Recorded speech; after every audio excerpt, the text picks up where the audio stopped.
Bismillahirrahmanirrahim. Assalamualaikum warahmatullahi wabarakatuh dan selamat sejahtera pada semua pelajar tingkatan 1. Okey, baiklah ya. Jadi pada minggu ini kita akan meneruskan pembelajaran dengan menggunakan jadual terbaru kita, iaitu jadual terbaru ya yang akan bermula kelas kamu seawal 7.30 dan berakhir pada pukul, mengikut kelas masing-masing kan, ada yang berakhir awal, ada yang berakhir lewat. Okey, dia pun untuk kelas kita geografi diperuntukkan waktu seminggu hanyalah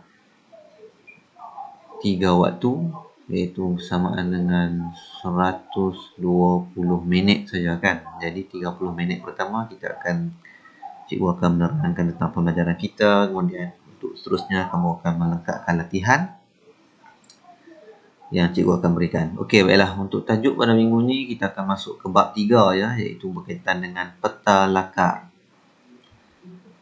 Okey, jadi apakah objektif pembelajaran kita pada hari ini? Antara objektif yang kita akan capai pada minggu ini untuk kelas kita ialah sekurang-kurangnya ya, kamu dapat menggunakan peta lakar yang tepat dengan ciri-ciri peta, menggunakan simbol yang tepat dalam peta lakar, membezakan pandang darat fizikal dan pandang darat budaya berdasarkan simbol dalam peta lakar. Okey. Jadi kita akan mengenali ciri-ciri peta lakar, jenis-jenis simbol yang digunakan dalam peta lakar dan apakah itu pandang darat fizikal dan juga pandang darat budaya. Okey ya, baiklah. Jadi kita pergi kepada slide cikgu berkaitan dengan peta lakar ni ya secara ringkas.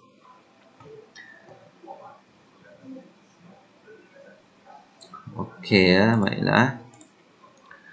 Okey, peta lakar ni secara ringkas, okey, untuk pengenalan dahulu. Ini ialah sebagai satu contoh lah, sebagai satu contoh bagaimanakah keadaan peta lakar yang digambarkan tu sebenarnya. Okey, peta lakar ni menggunakan perwakilan simbol-simbol lah dan tidak lagi menggunakan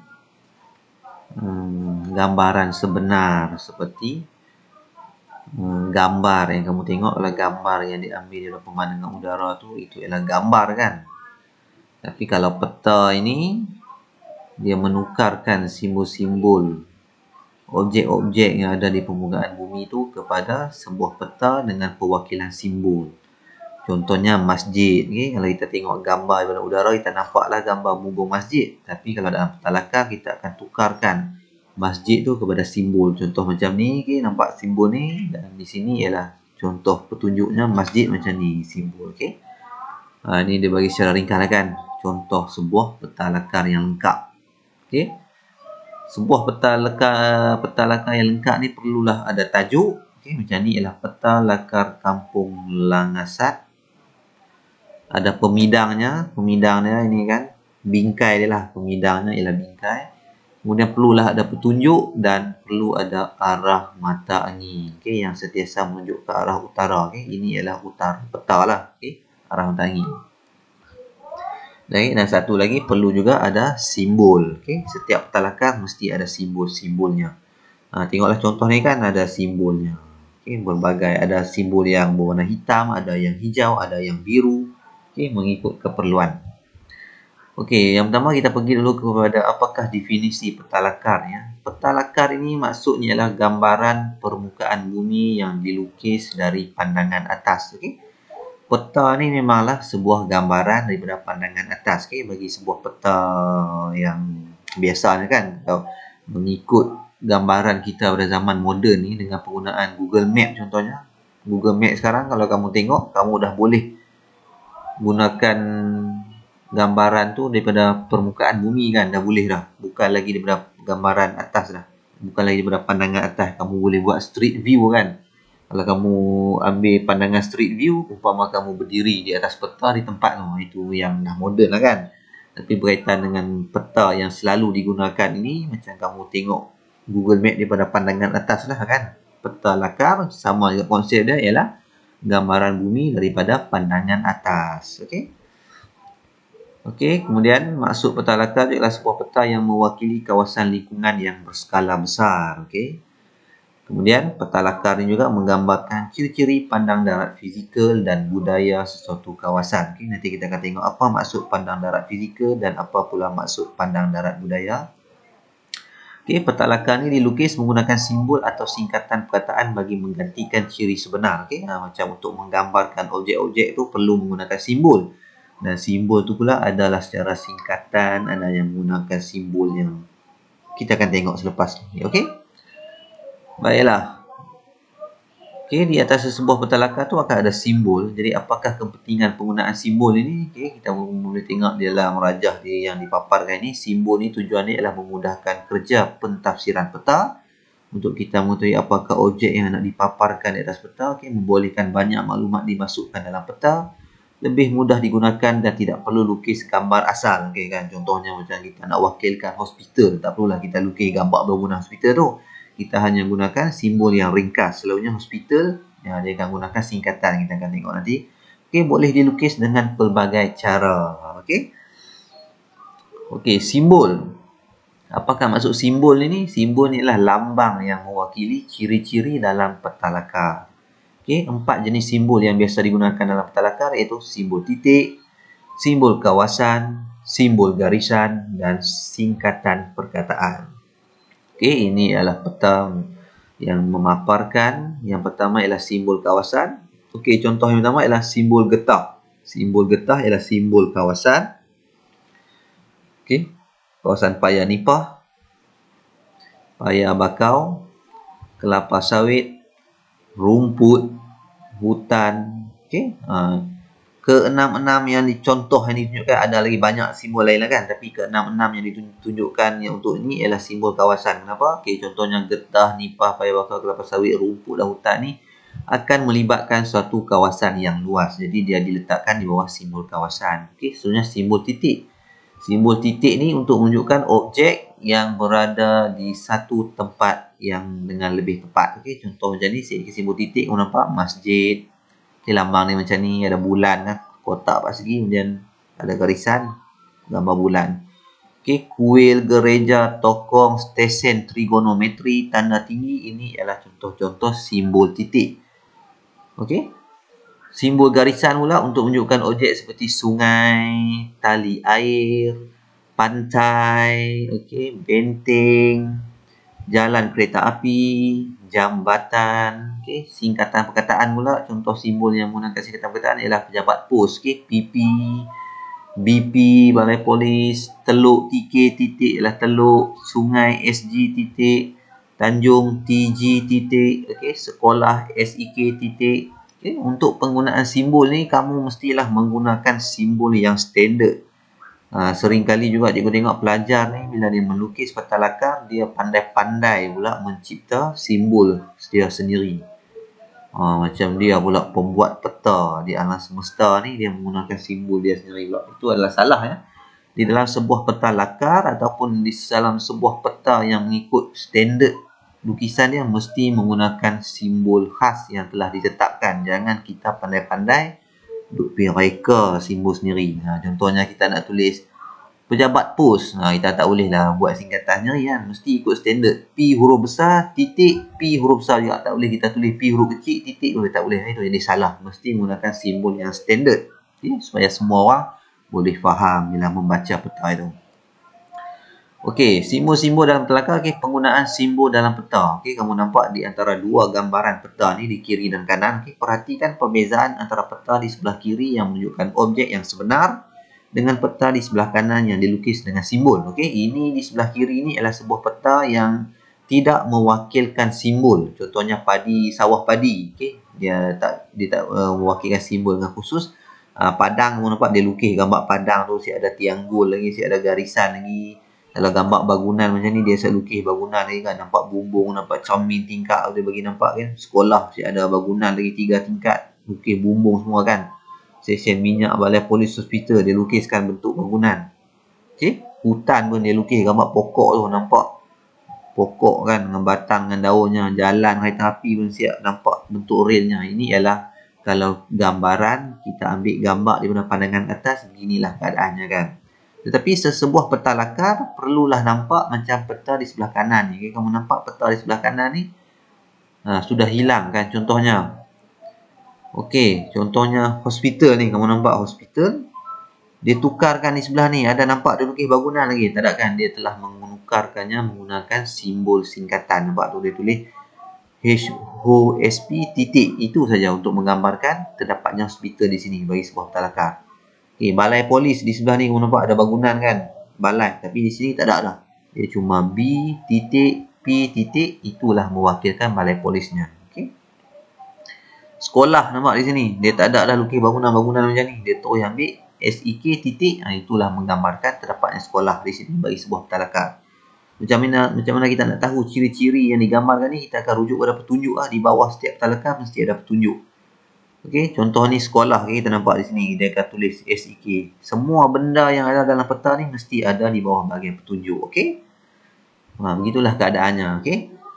Okey, setiap simbol mewakili satu ciri tertentu. Okey, semua simbol yang ada di atas ni mesti ada di bawah ni. Okey, tapi sesuatu yang pelik di sini ialah sini kan. Ini padang. Tapi di sini dia terjadi taman. Salah patutnya di sini pun padang juga kan. Bukan lagi jadi taman. Terbalik pula. Macam ni maknanya ini adalah rumah ini adalah rumah. Jadi macam mana dia tukarkan rumah ni, ini dah jadi kotak 4 segi, dia hitamkan. Tapi dia tak akan namakan rumah Di sini dalam peta lakar, rumah dia akan gunakan istilah pertempatan, bukan lagi rumah Jangan kamu buat kotak 4 segi ni kamu pilih rumah pula. Salah kan. Dia mesti guna istilah tepat dia ialah pertempatan. Okey, macam ni nampak PDG Padang. Patutnya di sini simbol Padang tu bukannya taman. Dia sendiri pun salah letak taman, betulnya padang sebab sini padang ni jadi simbol sini adalah PDG titik, ini salah okey. Macam ni ladang sinaran ni adalah ladang getah, jadi dia letak ni simbol getah macam ni. Okey, sini ialah hutan. Okey, gambar hutan ni dia tukarkan kepada simbol khusus untuk hutan macam ni.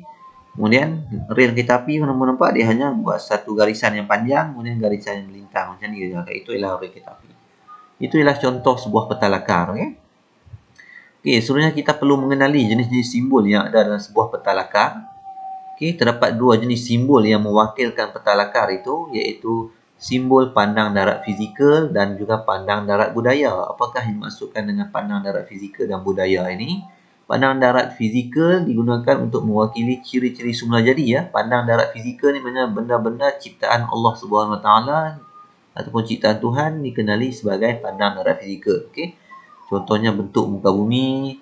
Okey, bentuk muka bumi contohnya apa? Bukit, okey, kawasan tanah pama, kawasan lembah, okey, itu ialah bentuk muka bumi lah. Saliran contohnya apa? Sungai, tasik, kolam, okey, yang semula jadilah. Okey, tumbuh-tumbuhan semula jadi. Okey, tumbuh-tumbuhan ni ada juga yang ditanam oleh manusia kan, dan ada juga semula jadi. Kalau tumbuhan-tumbuhan semula jadi contohnya hutan lah kan. Okey, pandang darat budaya ni pula maksudnya adalah benda buatan manusia. Okey, contohnya pertempatan, kawasan rumah, okey, buatan manusia. Kawasan perindustrian, tanaman, maknanya apa? Pokok getah, pokok padi kan, kelapa sawit. Seringkali pelajar dia tak dapat nak bezakan. Bila ada simbol pokok getah, simbol padi, simbol kelapa sawit, dia terus namakan simbol tu ialah ciri fizikal. Dia kata itu ialah ciptaan Tuhan. Tak tepat Tanaman ni contohnya kelapa sawit, padi, getah tu ialah pandang darat budaya kan. Tak pernahlah kita pergi merantau kan, kita pergi jalan-jalan, kita pergi mendaki gunung, tiba-tiba di atas gunung tu kita jumpa ladang getah semula jadi. Pernah ke orang jumpa ladang getah semula jadi? Tak pernah kan. Ladang getah ni secara automatiknya ialah tanaman manusia. Jadi dia mestilah berada di bawah pandang darat budaya, iaitu benda buatan manusia, okey, tanaman. Ingat Okey, perlombongan, okey, perhubungan ialah contohnya perhubungan untuk pengangkutan lah, okey, pengangkutan jalan raya, jalan kereta api, okey.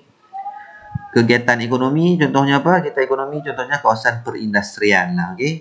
Kegiatan ekonomi lah, perikanan ke, perindustrian ke, pelancongan ke, pengangkutan lah, berbagai-bagai lah kegiatan ekonomi ni. Okey, lazimnya petunjuk disediakan untuk menerangkan ciri yang diwakili oleh setiap simbol, okey. Setiap peta lakar mesti ada petunjuk, okey. Singkatan digunakan bagi menunjukkan lokasi suatu ciri yang tidak boleh digambarkan dengan simbol bergambar. Okey, contohnya simbol bergambar kita tak boleh mewakilkan sesebuah objek, kita akan gunakan singkatan.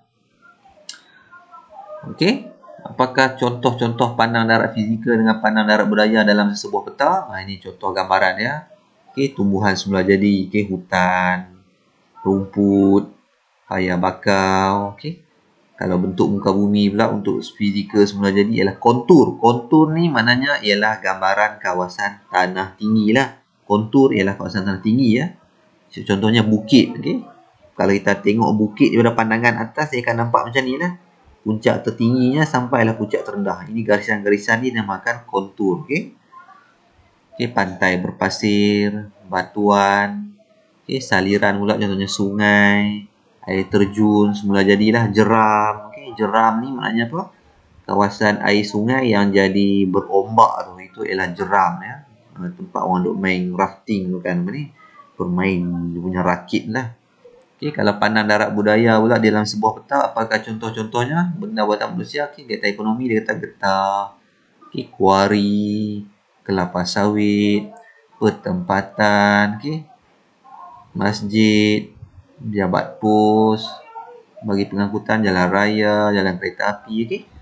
Di dalam setiap simbol ni kamu akan nampak penggunaan jenis-jenis simbol yang berbeza kan. Contohnya getah ni ialah simbol kawasan, kelapa sawit pun simbol kawasan, pertempatan ni ialah simbol titik, masjid pun simbol titik, pejabat pos P titik P ni ialah simbol singkatan, jalan raya ni ialah simbol garisan, okay? Jambatan pun ialah simbol garisan, jalan kereta api pun simbol garisan. Jadi setiap simbol ada jenis-jenisnya dan juga ada perbandingan di antara ciri fizikal dan juga ciri budaya. Okey. Secara ringkas saja kan, semua ni berkaitan dengan benda yang berada di sekeliling kamu. Okey, jadi mudah saja. Okey, untuk ini tajuk ni adalah tajuk seterusnya. Jadi kita akan berhenti kepada sampai ke ciri pandang darat fizikal dan budaya saja. Kemudian kita rujuk pada buku teks kita pula. Okey, untuk buku teks kita, okey, peta lakar kamu boleh rujuk muka surat 24. Okey, tadi kita dah terangkan peta lakar ni ialah gambaran permukaan bumi daripada pandangan atas, okey, yang menggunakan perwakilan simbol-simbol untuk menunjukkan ciri pandang darat fizikal dan budaya. Okey, ini ialah sebuah peta lakar yang lengkap. Macam mana dikatakan sebuah peta lakar yang lengkap ni? Yang pertama perlu ada tajuk kan, peta lakar Kampung Langsat, kemudian ada pemidang. Pemidang ni ialah bingkai lah kan. Okey. Ini yang mengelilingi peta lakar tu ialah bingkai dia. Pemidang. Kemudian arah mata angin, okay, arah mata angin selalunya dilukis di sebelah kanan atas sudut sebelah kanan atas peta lakar, okay, macam ni. Okay, utara diletak. Okay, arah mata angin mesti menunjukkan ke arah utara. Okay, kemudian ada simbol dan kelima perlu ada petunjuk. Okay, 5 benda ni 1, 2, 3, 4, 5 perlulah ada di dalam sebuah peta lakar yang lengkap. Okay. Petunjuk mesti ada semua kan. Kalau jalan raya, atas ni ada jalan raya, ada sekolah, ada pertempatan, ada tasik, ada laut, ada paya bakau, ada kelapa, ada masjid, ada kawasan apa ni, kawasan apa ni, sawah padi, okay, kontur, semua benda ni mesti dilukis dalam petunjuk. Kalau salah satu tertinggal, maknanya peta lakar kamu tidak lengkap. Okay, boleh nampak kan? Itulah gambaran. Okay, jambatan di sini nampak dia wakilkan jambatan ini dia. Okay, ini apa dia? Kita tengoklah petunjuk apa dia. Oh, itu adalah kilang macam tu kan. Dia ada tajuk dia kan. Inilah dia sebuah peta lakar yang lengkap. Mesti ada 5 ciri-ciri ni. Okay. Okay, simbol peta lakar ni. Okay, untuk simbol peta lakar di muka surat 27 ni, cikgu nak kamu salin ke semuanya daripada atas ni. Tulis dahulu tajuk untuk hari ni ialah bab 3 peta lakar. Lepas tu terusnya kamu buat apa? Salin maksud dia dulu kan, maksud peta lakar ni apa dia. Lepas tu barulah kamu salin ni, salin yang dalam ni. Cikgu nak kamu salin, bukan photostat ya. Salin, lukis balik. Okay? Lukis tu guna pensel, jangan guna pen. Lukis guna pensel, kalau salah boleh padam. Macam ayat ni, macam perkataan ni, perkataan tak apalah kan, gunakan pensel. Okay, mungkin ada pelajar yang dia asal dia tak boleh nak lukis ni. Kalau dia nak buat senarai, okay, boleh tulis simbol kawasan dulu. Okay, lukis semua ni. Simbol titik pula, okay, buat dalam senarai pun boleh juga. Kalau tak asal tak boleh nak buat dalam bulatan ni. Kalau boleh buat dalam bulatan ni, lebih baik kan. Okay. Kemudian, salin juga muka surat 28 ni. Berkaitan 2 ni, perbezaan antara pandang darat fizikal dan pandang darat. Salin semua ni. Salin sampai semua ni, lukis cantik-cantik sampai sini je lah. Yang bawah ni tak payahlah, aktiviti tak payah kan. Salin semua ni muka surat 28 ni, salin ke semua ni kan. Lukis, setiap ciri ni lukis seperti asal. Jangan pula lukis kilang nanti jadi bentuk macam lain kan. Mesti cukup dia punya segi tu berapa. Okay. Macam kelapa, macam mana garisan dia ada 4. Kalau kelapa sawit, apa beza dia? Kena lukis berbezaan kan. Jangan nanti lukis kelapa pun sama macam kelapa sawit, tak ada perbandingan. Tengok tu ada perbezaan dia kan. Macam mana simbol kelapa, macam mana kelapa sawit. Mesti ada perbezaan. Lukis semua ni.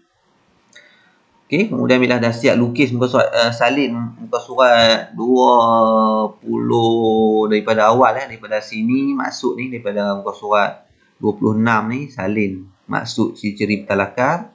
Kemudian salin ke semua ni muka surat 27 ni, ke semua ni salin ni semua ni dari atas ni sampailah ke sampai ke ni. Yang bawah ni tak payahlah ya, yang info tak payah, sampai ke sini je salin muka surat 27. Muka surat 28 bersama salin ke semua ni.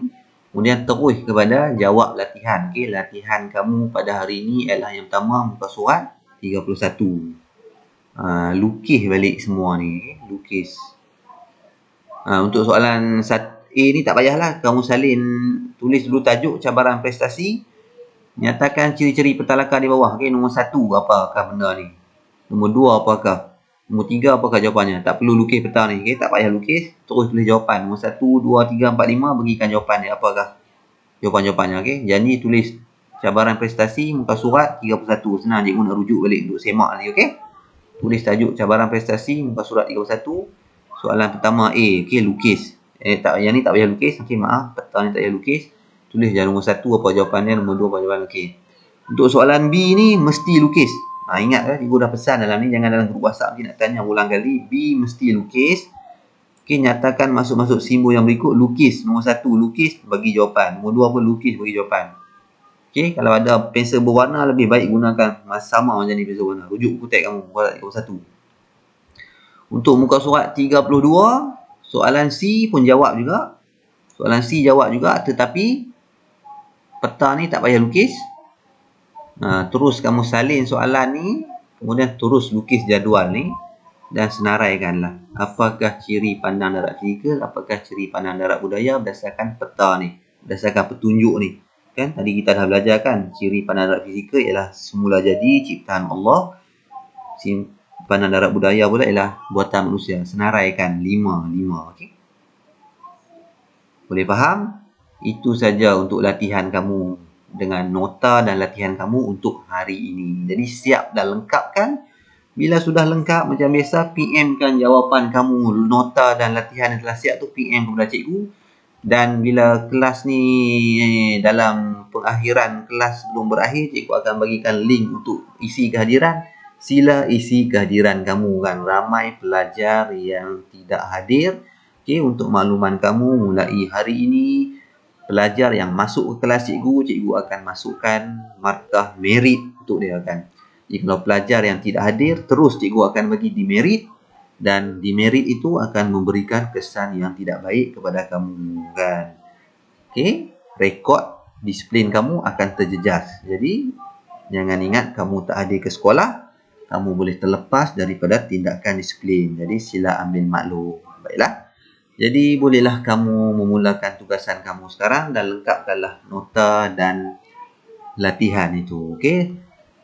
Baiklah ya, setakat itu saja kelas kita pada hari ini. Wabillahi taufiq wal hidayah. Wassalamualaikum warahmatullahi wabarakatuh.